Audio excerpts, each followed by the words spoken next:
What's going on, everybody? So I am back today to talk about another horror film. So lately, especially at the beginning of the year, I said this in a previous video, we're often not given a whole lot of quality material released in theaters or on streaming early on in the year. We obviously, started in March and April. We'll have a lot more to choose from that I'm looking forward to, but right now I'm just kind of watching random shit as it comes. And so randomly, the other night, I decided to watch an Into the Dark movie on Hulu, which is a series that Blumhouse produced.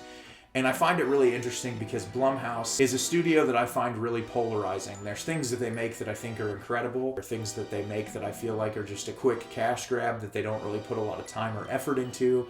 But every now and again, you'll find a hidden gem. And this is something I wouldn't normally click on, but I do really enjoy Judy Greer. And the film I'm going to talk about today is Good Boy from 2020. Good Boy is directed by MacIntyre and stars Judy Greer as Maggie. When she gets an emotional support dog to help quell some of her anxiety, she finds him to be even more effective than she imagined, because unbeknownst to her, he kills anyone who adds stress to her life. This is a premise that is obviously really over the top and goofy and ridiculous, and something that handled differently could be executed really poorly, but I found this movie to be a lot of fun. It's really stupid, it's over the top, but Judy Greer has such a charming and wonderful personality that it's hard not to enjoy her whenever she's in a film. She's one of the parts of the new Halloween franchise I actually enjoy. But yeah, this movie shows this person who is really just kind of down on their luck. They're living by themselves. They want to get pregnant but haven't had any luck. They're getting a little older. They're struggling in the dating pool. And she's working as a journalist at this newspaper. She's going to turn in her latest article, and the newspaper is run by none other than the American treasure, Steve Guttenberg, which was great to see Steve Guttenberg in a film. He gave it his all. I think Steve Guttenberg is so charming, and I really enjoy it whenever he pops up in a film.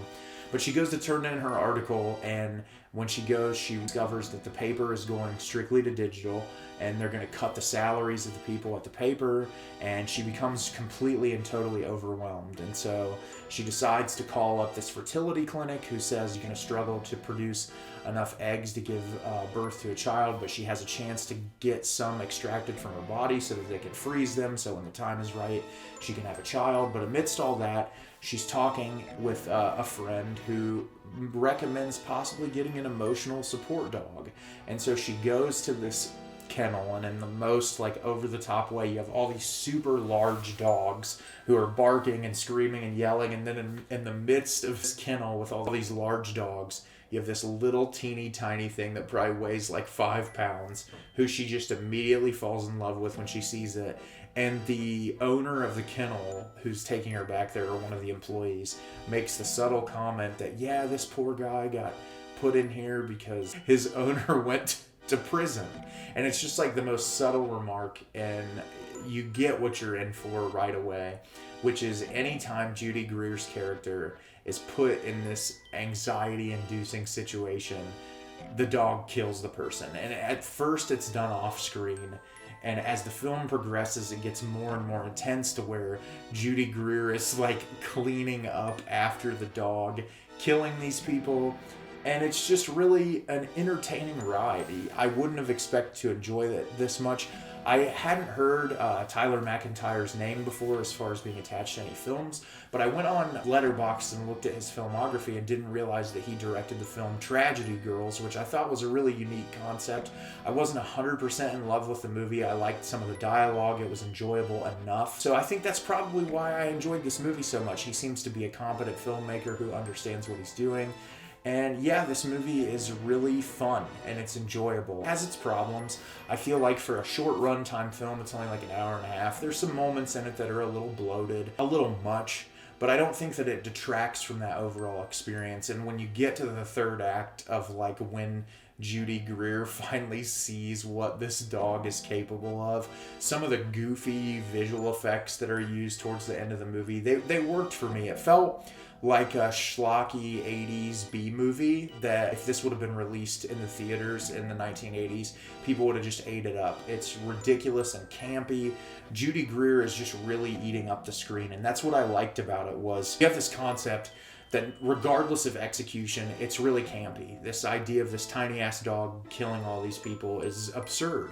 But when you have Judy Greer's character, who very early on in the film you build empathy for because you see how much she's struggling and how hard she's working in her life to get where she wants to be and failing, so you hurt for her. And then at first when the dog starts committing these acts, you feel like, oh my god, I can't believe this is happening. But it also clears up things for Judy Greer, makes things in her life a little easier to obtain. And you at first are kind of like rooting for her, but then you can tell she starts taking advantage of the situation a little bit, and it starts morphing her personality as well. And that's what's really great about the movie, is watching her character progression and just where she goes. The other performances were decent in the film. Nothing super stand out. Everybody that shows up does all right, with the exception of, like I said, Steve Guttenberg, who I think is fantastic. He gives everything he's got in this role for the time that he's in the film. There's a couple of dumb jump scares in the movie that I'm not really 100% sure why they even put them in there. It's like these dead people who their faces just like appear on screen so you can get a quick moment, and it's stupid. But for the most part, it's off-screen kills that get really violent aftermaths. There is one moment where someone like has their insides ripped out and it's like stirred around, and it looks kind of cheap.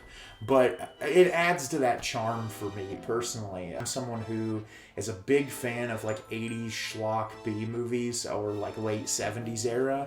And what I loved about those movies in that time frame was those directors and filmmakers, because they didn't have the technology that we do now, utilized their limitations to their advantages. You look at someone like John Carpenter, who created The Thing and had some of the greatest visual effects in any film that I think, even when you watch to this day, they still hold up. And he utilized those limitations that he had to his advantage by creating these real life props that work. They make the movie fun and engaging. And watching this film in particular, it just felt kind of like a callback to that. Like, Blumhouse didn't have a huge budget because they're treating this Into the Dark series almost more of like a television anthology, even though they're individual films.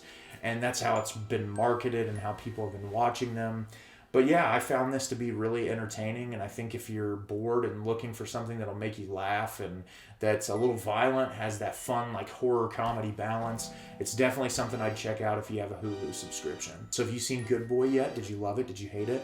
Leave me a comment down below and let me know what you thought. I thought this movie was really fun, and I'm glad that I watched it. It was really enjoyable, and I look forward to possibly watching some other movies in the Into the Dark series. I think it's a lot of fun and enjoyable, and I would highly recommend it. As always, if you could like the video and subscribe to the channel, helps me out a lot, lets me know the type of content you're looking for. I'm always creating new videos, releasing them as frequently as I possibly can. And as always, everybody, thank you so much for watching, and have a great rest of your day.